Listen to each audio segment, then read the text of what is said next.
KTKC Hari Minggu Sabda Allah tahun 2026. Tema: mendengarkan Sabda Allah dalam hidup harian. KTKC yang pertama, subtema: umat Allah saling mendengarkan. Bapak, Ibu, dan saudara-saudara yang terkasih, sejak tahun 2020, umat Katolik di Keuskupan Agung Medan membangun habitus atau kebiasaan baru dengan melakukan pendalaman Hari Minggu Sabda Allah di lingkungan atau stasi. Pendalaman dilaksanakan sebanyak 2 kali. Setiap kegiatan mendalami satu subtema. Pada tahun ini, Hari Minggu Sabda Allah dirayakan pada tanggal 25 Januari 2026. Hari Minggu Sabda Allah menjadi momen yang tepat untuk memulai rangkaian kegiatan sepanjang tahun 2026, baik dalam kehidupan menggereja pun kehidupan sehari-hari, dengan menjadikan Sabda Allah sebagai pelita dan acuan kita. Kita berharap dengan mendalami kitab suci pada pertemuan di lingkungan, seluruh kegiatan kita sepanjang tahun 2026 diilhami oleh Sabda Allah. Hal tersebut dipertegas oleh Paus Fransiskus dalam surat apostolik Aperurit Illis. Dalam surat itu, Paus Fransiskus mengingatkan kembali peranan penting Sabda Allah dalam kehidupan umat beriman.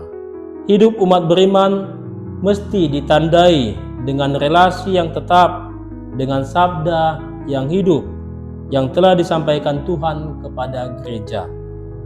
Tujuannya adalah agar gereja bisa tumbuh dalam cinta kasih dan kesaksian iman.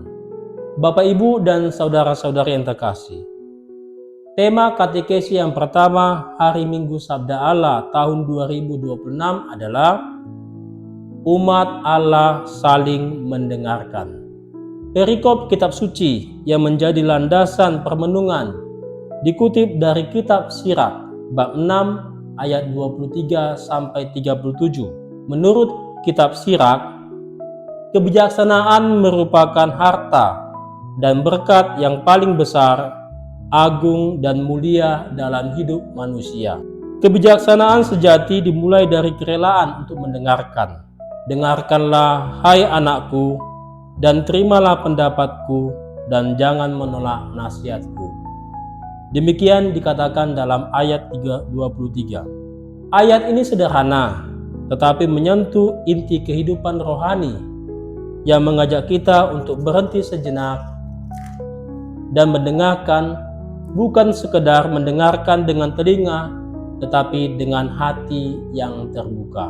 Maka, mendengarkan merupakan sumber kebijaksanaan hidup, dan kebijaksanaan sejati dimulai dari kerelaan untuk mendengarkan. Apa yang menjadi dasar sehingga Sirak mengatakan bahwa mendengarkan adalah sumber kebijaksanaan hidup? Dasarnya adalah Allah sendiri yang selalu mendengarkan jeritan orang-orang Israel.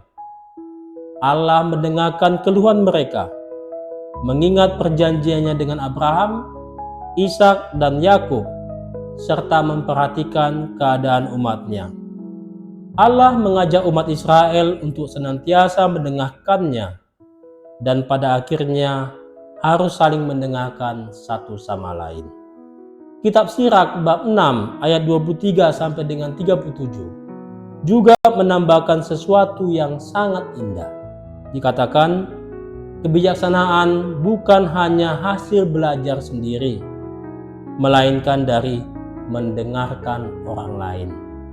Jika suka mendengarkan, engkau akan memperoleh pengetahuan, dan jikalau engkau condongkan telingamu, engkau akan menjadi bijaksana. Demikian dikatakan dalam ayat 33. Dengan kata lain, menjadi bijaksana tidak tumbuh dalam kesendirian, tetapi dalam kebersamaan yang saling mendengarkan.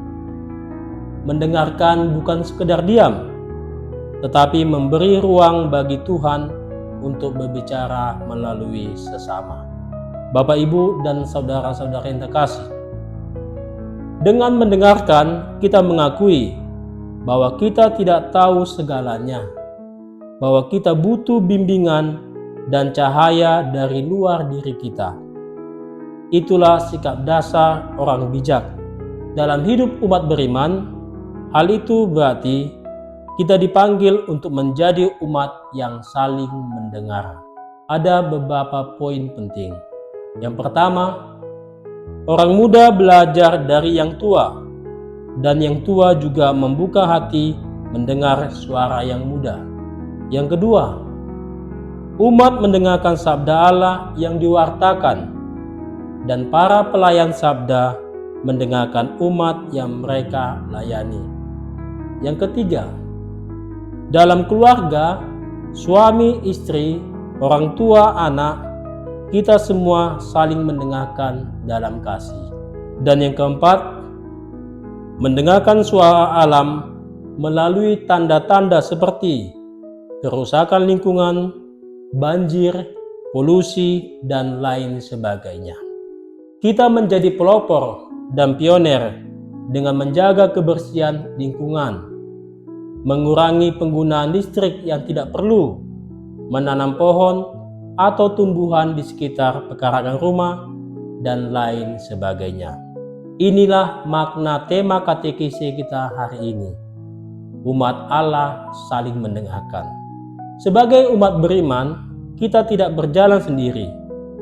Kita berjalan dari satu sama lain, dari pengalaman iman, dari luka dan harapan, dan dari setiap kisah hidup yang kita alami dan saling bagikan. Di dalam gereja, mendengarkan bukan sekedar sikap sopan, melainkan cara untuk menghadirkan Allah di tengah-tengah kita.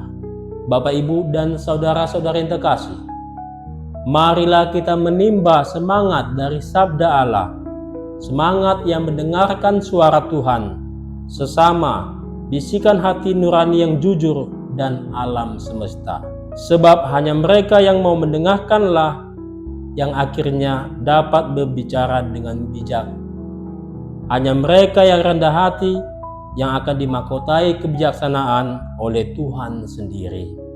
Kiranya setiap perjumpaan dalam hidup umat Allah menjadi ruang saling mendengarkan, tempat di mana sabda Allah hidup, bertumbuh, dan menuntun kita semua menuju kebijaksanaan sejati.